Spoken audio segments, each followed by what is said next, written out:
The forest was eerily silent. Robert Callahan had spent over 5 decades in these woods, long enough to know that silence like this meant something was watching. Sitting on a fallen log, rifle resting across his lap, he held his breath, his eyes scanning the thick underbrush beyond the clearing. The autumn sun hung low, painting the sky in hues of burnt orange and dusky violet. A crisp wind rustled the last stubborn leaves still clinging to their branches, but beyond that nothing. No birds, no scurrying squirrels, no distant howl of a coyote. Then he saw them. A shadow separated from the tree line, a large, lean figure limping forward, muscles rippling beneath a coat of silver and charcoal fur. A wolf. A she-wolf. She moved cautiously, head low, golden eyes locked onto him. Robert remained still. He had encountered wolves before, but never one that approached so boldly. This close, he could see the blood caking her hind leg, the way she favored one side as she moved. His pulse quickened. Wolves were survivors. They didn't beg. They didn't approach humans unless they had no other choice. Yet this one had. And then he saw why. 2 small pups stumbled out of the underbrush behind her, their legs still unsteady, their bellies too thin for their age. They hesitated at the clearing's edge, their tiny forms trembling, their bright eyes darting between their mother and the stranger before them. Robert exhaled slowly. A wounded predator was one thing. A wounded mother was another. For a long moment, they stared at each other, man and beast, the silence stretching between them like a fragile thread. Then, something happened that sent a chill down Robert's spine. The she-wolf, injured, vulnerable, and desperate, did the one thing he never expected. She whimpered. A soft, broken sound, barely audible over the wind, yet heavy with meaning. A plea. A surrender. Robert swallowed hard, his throat dry. He had spent his life reading the language of the wild, the unspoken rules that dictated the balance between life and death. He had seen desperation before, but never like this. This wolf wasn't begging for herself. She was begging for them. Robert Callahan had lived his whole life in these woods. Born and raised in a small Appalachian town where the trees outnumbered people 1,000 to 1. He had learned the ways of the forest before he could even spell his own name. By the time he was 7, he could track deer through the underbrush, read the sky for signs of incoming storms, and sit still long enough for birds to land on his shoulders. His father, James Callahan, had been the one to teach him. "The forest doesn't belong to you, boy," James would say, his deep voice carrying through the pines as they moved through the woods before dawn. "You belong to it. And if you respect it, it might just let you stay." That lesson had never left Robert. At 58, he carried the forest in his bones. His hands were rough from years of carpentry, his face weathered by sun and wind, his steel gray eyes sharp as a hawk's. He had no wife, no children, only the land, the animals, and the silence of the mountains. Some called him a recluse. Others called him a ghost. He didn't mind either. His cabin sat on 40 acres of untamed wilderness, a place so deep in the hills that you had to know it was there to find it. Built by his grandfather and strengthened by his own hands, the cabin was more than just a home, it was a piece of the land itself, nestled between towering pines and cradled by a creek that never ran dry. Robert made his living as a carpenter, fixing roofs and building furniture for the folks in town. During hunting season, he guided city men who paid good money to feel like hunters for a weekend. He'd take them into the backcountry, watch them bungle their way through the brush, and make sure they didn't shoot themselves in the foot. But Robert himself had grown selective about hunting. He still tracked game, still took what he needed to survive, but never more. Never wastefully. Hunting ain't killing, his father had taught him. It's knowing when to take and when to let live. That lesson had never left him either. And now, as he sat in the clearing, staring at the wounded she-wolf and the 2 fragile pups behind her, Robert felt that lesson pressing against his ribs like a heavy stone. This wasn't hunting. This was something else entirely. Robert's fingers tightened around the worn wood of his rifle. Not in threat, not in fear, but in calculation. The she-wolf stood barely 10 feet away, her breathing labored, her hind leg trembling beneath the weight of her own body. Blood had dried in thick clumps along her fur, the dark red stark against her silver-gray coat. The wound was old enough to be stiff with infection, but fresh enough to still reek of iron. Gunshot wound. Someone had put a bullet in her. Robert felt a slow, simmering anger coil in his chest. He had no love for poachers, and this had all the markings of one. A clean hunter wouldn't shoot a wolf just to wound it. A coward with a small caliber rifle, though. That was another story. But what struck him more than the injury was her stance. She wasn't growling. She wasn't baring her teeth. She was standing her ground, not as a predator, not as a cornered animal, but as something else entirely. As a mother. Robert let his gaze shift past her to the two pups crouched in the underbrush, their tiny bodies nearly lost in the shadows. Their ribs showed beneath their fur, bellies shrunken from hunger. They were too young to hunt, too young to be alone. The she-wolf took a shaky step forward. Robert didn't move. He had spent his life understanding the rules of the wild. A wounded predator was dangerous. A mother protecting her young was even more so. Every instinct screamed at him to back away, to leave before this turned into something neither of them could walk away from. But then she did something that made his breath catch. She lowered her head. Not in submission. Not in defeat. But in trust. Robert's heartbeat thundered in his ears. This wasn't normal. This wasn't instinct. This was a choice. And suddenly, Robert found himself standing at a crossroads he had never expected. He could walk away. Let nature take its course. After all, it wasn't his responsibility. Or he could do something he had never done before.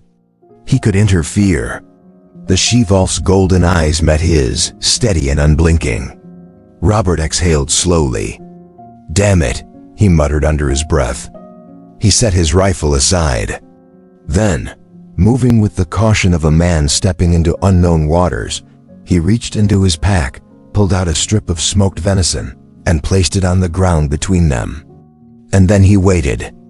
Robert kept his hand steady as he placed the strip of venison on the ground, his movements slow, deliberate, careful not to startle her. The she-wolf's ears flicked back, her body tense, but she didn't lunge, didn't snarl. She simply stared at him, her golden eyes flicking between his face and the offering at their feet.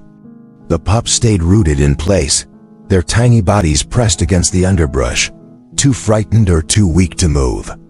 The forest felt like it was holding its breath. Minutes passed. Robert knew better than to rush. He had spent his life watching the wild, learning its language, knowing that sometimes, patience was the only thing standing between life and death. His father had taught him that trust wasn't given, it was earned. And right now, trust was the only thing that would keep either of them alive. The she-wolf took a hesitant step forward. Then another. She lowered her nose, nostrils flaring as she sniffed at the meat. For a moment, Robert thought she would reject it, refuse his help out of sheer instinct. But then, with a quick snap of her jaws, she took the venison and retreated a few feet, chewing slowly. Robert let out a breath he hadn't realized he was holding. She was starving. The way she devoured the meat, chewing, swallowing, licking the ground for any remnants, told him enough. She had been fighting to stay alive long enough for her pups to survive, but she was losing that fight. The wound on her leg was stiff, infected. She wouldn't be able to hunt properly. If she went down, so did they. Robert reached into his pack and pulled out another strip. This time, he placed it closer. Again, she hesitated, her ears twitching, her weight shifting as if caught between instinct and something deeper. But she stepped forward again, limping, wincing with each movement. This time she ate faster. Robert's gut twisted. She was in pain. He could leave now. She had food, at least for the moment. Maybe she'd make it through another day, another night. Maybe she'd find a way to survive. But deep down, he knew better. He had tracked dying animals before, seen the way their bodies started shutting down long before they finally collapsed. She had days, maybe less, before infection took hold. And the pups, God, the pups wouldn't last without her. He clenched his jaw. There were lines he had never crossed. The wild was the wild. It wasn't his place to interfere. But as he looked at the she-wolf, at the way her body curled slightly toward her young, even in her weakest state, at the silent plea in her eyes, Robert knew he had already crossed that line the moment he set his rifle down. "All right," he muttered under his breath. "Guess I'm doing this." He moved slowly, shifting his weight as he reached for his canteen, pouring a small puddle of water onto the dirt. She watched but didn't back away. The pups, however, sniffed the air, their tiny noses twitching. One of them, braver than the other, stumbled forward on shaky legs and lapped at the water. Robert felt something tighten in his chest. They weren't just hungry.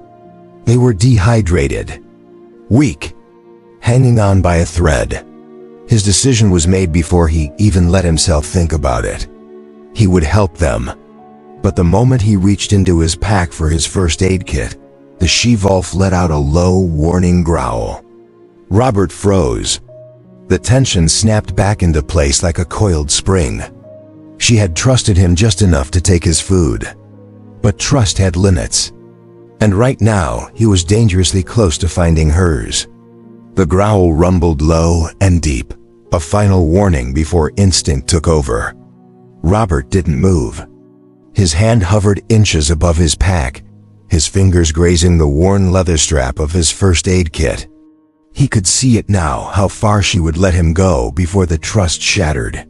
She had taken his food, accepted his presence, but letting him close was another matter entirely. He understood. She was still a mother protecting her own. Slowly, deliberately, he leaned back, taking his hand away from the pack and resting it on his knee. "All right," he murmured, voice steady, calm. "We do this your way." The she-wolf's ears twitched. She didn't relax, but she didn't advance either. A compromise. Robert exhaled through his nose. This would take time. For the next 2 days, he kept his distance, never pushing too hard, never making sudden movements. Every morning and evening, he returned to the clearing with food, fresh venison, rabbit, whatever he could spare. He always placed it closer than before, testing the boundaries, waiting to see how far she'd let him come. And each time she stepped forward, still limping, still cautious, but moving nonetheless. The pups, however, were a different story. They were curious, reckless in the way only young creatures could be. At first, they stayed close to their mother, their tiny bodies pressed against her fur.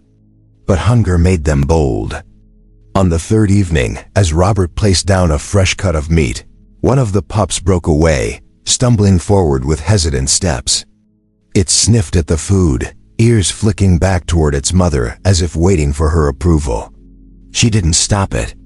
Robert held perfectly still as the pup sniffed the meat, then, with an excited little yip, tore into it with tiny, unpracticed teeth. The second pup followed soon after, and for the first time, Robert saw them as more than just fragile things clinging to survival. They were playful, tumbling over each other as they ate, paws too big for their bodies, tails wagging with excitement. Their mother watched, her golden eyes unreadable, but she made no move to stop them. It was the first real step. By the end of the week, Robert had moved from feeding them at the clearing's edge to setting the food down within arm's reach. The she-wolf was still wary, still watchful, but something had changed. She no longer tensed every time he shifted. She no longer flinched when he spoke. And then, on the 8th night, the real breakthrough came. Robert had just finished placing the meat down when the she-wolf, instead of waiting for him to leave, stepped forward. Not hesitantly, not cautiously, but deliberately. She sniffed the air, then before Robert could even process what was happening, lowered herself onto her belly. She was still watching him, still alert, but she had made herself smaller, less threatening, less guarded. She was telling him something. Robert swallowed, his throat suddenly dry. He slowly reached into his pack, pulling out a small tin of antibiotic salve. He placed it beside the meat, careful to keep his movements smooth, steady. "This will help," he murmured. "I know you don't trust me yet, but I ain't here to hurt you." The she-wolf didn't react, but she didn't growl either. A minute passed, then another. And just as Robert was about to step back, she did something that made his breath catch. She licked at the meat, then with slow, deliberate movements, she nosed the tin of salve. She understood. Robert exhaled. It wasn't a victory. Not yet. But it was enough. For now, it was enough. The first time she let him touch her, it wasn't out of submission. It was out of necessity. The infection had worsened. Robert could see it in the way she moved each step heavier than the last, her muscles trembling from exhaustion. She was losing the fight. Without treatment, she wouldn't last another week. And if she didn't survive, neither would her pups. She knew it too. That evening, as the last rays of sunlight bled through the trees, Robert set the food down as usual. But this time, she didn't wait for him to back away. Instead, she stepped forward closer than ever before, then stopped, standing just out of reach. Her breath was uneven, her body swaying slightly from weakness. She was waiting. Robert's pulse quickened. He moved carefully, kneeling in the dirt, his hands steady despite the weight of what was happening. Slowly, deliberately, he reached for his pack, pulling out a fresh strip of cloth and the tin of antibiotic salve. He dipped the cloth into a flask of clean water, wrung it out, then moving, as if any sudden motion would shatter the fragile moment, extended his hand. The she-wolf flinched but didn't back away. Robert held still, his fingers hovering inches from the wound on her hind leg. The fur around it was matted, the skin beneath swollen and angry. If she snapped at him now, he wouldn't blame her. But she didn't. Instead, with a slow, deliberate motion, she lowered herself onto her belly and turned her head away. Robert swallowed hard. She was letting him. Gently, he pressed the damp cloth against the wound, cleaning away the dried blood, feeling the heat of infection beneath his fingertips. The she-wolf tensed but didn't pull away. He worked quickly, knowing this was a rare gift, one that wouldn't come twice. He applied the salve, his fingers brushing against her fur, feeling the tremor in her muscles. The pups watched from a few feet away, their tiny bodies still, their eyes wide. When he was finished, he sat back, hands resting on his knees. For a long moment, neither of them moved. Then, the she-wolf lifted her head, turned toward him, and did something that sent a shiver down Robert's spine. She pressed her nose against his hand. Not in aggression. Not in warning. In understanding. Robert let out a slow breath, his fingers curling slightly against the warmth of her fur. He had spent his entire life living by the rules of the wild, knowing that trust was a currency rarely given and never taken lightly. And yet, here she was. A creature of instinct, of survival, of untamed wilderness, offering it freely. Not because she had to, but because she chose to. The first time Robert noticed something was wrong with the smaller pup, it was barely able to keep up with its sibling. It had always been the more cautious one, the one that took longer to approach food, the one that stayed closer to its mother's side. But tonight, as the other pup eagerly tore into the fresh venison, the smaller one sat motionless, its head low, sides rising and falling with slow, labored breaths. Robert frowned. That wasn't hunger. That was something worse. The she-wolf noticed too. She nudged the sick pup with her nose, a soft whimper slipping past her throat. The pup wobbled, but didn't respond. Its fur looked thinner, its ribs too sharp beneath the skin. A sickness had taken hold, something deep in its lungs. Robert's chest tightened. He had seen this before in farm dogs, in stray mutts too weak to survive the winter. A respiratory infection. Left untreated, it would kill the pup before the first frost. The mother wolf turned to Robert, her golden eyes locking onto his. And then, just like the night she had let him touch her wound, she made a choice. She picked up the weak pup by the scruff of its neck, carried it a few steps forward, and set it down between them. Robert's breath caught. She was giving it to him. He swallowed hard. There was no mistaking what this meant. She knew her pup was dying. She knew she couldn't save it. But maybe, just maybe, he could. Robert hesitated only a second before reaching out, scooping the tiny body into his hands. The pup barely reacted, its breathing shallow, its body too light. He could feel the faintest tremor running through it, the rapid heartbeat of something too small to fight on its own. The she-wolf watched, ears pricked forward, her body tense. This wasn't just trust, it was everything. Robert rose to his feet. "I'll do what I can," he murmured. The mother wolf didn't move as he turned toward his cabin, the pup cradled against his chest. The weight of it felt impossibly small, impossibly fragile. He had never raised a wolf before. Hell, he hadn't raised anything that wasn't meant for slaughter or work. But as the pup gave a weak, pitiful whimper against his shirt, Robert knew one thing for certain. He wouldn't let it die without a fight. The pup fought for 2 weeks. Robert did everything he could, kept it warm by the fire, fed it small doses of milk and broth through a syringe, crushed antibiotics into the liquid, and prayed it would be enough. Some nights, the pup barely breathed, its tiny chest rising and falling so faintly that Robert would sit awake for hours, listening, waiting. The mother wolf came to the cabin every night. She never tried to enter, never paced or howled. She simply sat at the edge of the tree line, watching, just like Robert. On the 17th morning, the pup didn't wake up. Robert sat there, holding the still body, his hands rough and calloused, yet gentle against the fragile creature that had fought so hard. His throat felt tight, his chest heavy. He had known this was likely. He had known from the moment he carried it inside. But knowing didn't make it easier. That evening, as the sun bled across the sky, he stepped outside. The she-wolf was waiting. Robert knelt in the dirt and placed the wrapped pup in front of her. She stepped forward, sniffed it once, then let out a soft, keening whimper.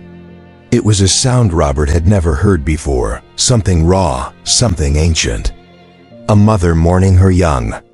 She lifted the small body in her jaws, turned, and disappeared into the forest. Robert stayed there for a long time, staring at the place where she had been.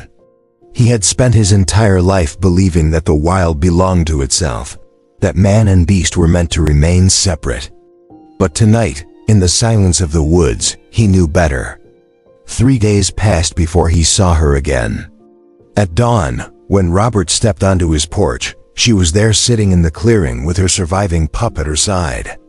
The pup had grown in just those few days, its legs steadier, its coat thicker, stronger. Robert exhaled. "You did good, girl," he murmured. The she-wolf held his gaze for a long moment. Then, in a movement so deliberate it stole the breath from his lungs, she stepped forward and pressed her head lightly against his knee. It lasted only a second. Then she turned, gave a soft chuff to her pup, and together, they vanished into the trees. Robert didn't follow. He simply sat there, listening to the rustling leaves, feeling the warmth of her touch lingering against his skin, and knowing deep in his bones that he would never forget the wolf who had trusted him with everything she had left. And in that trust, he had found something he never knew he was missing.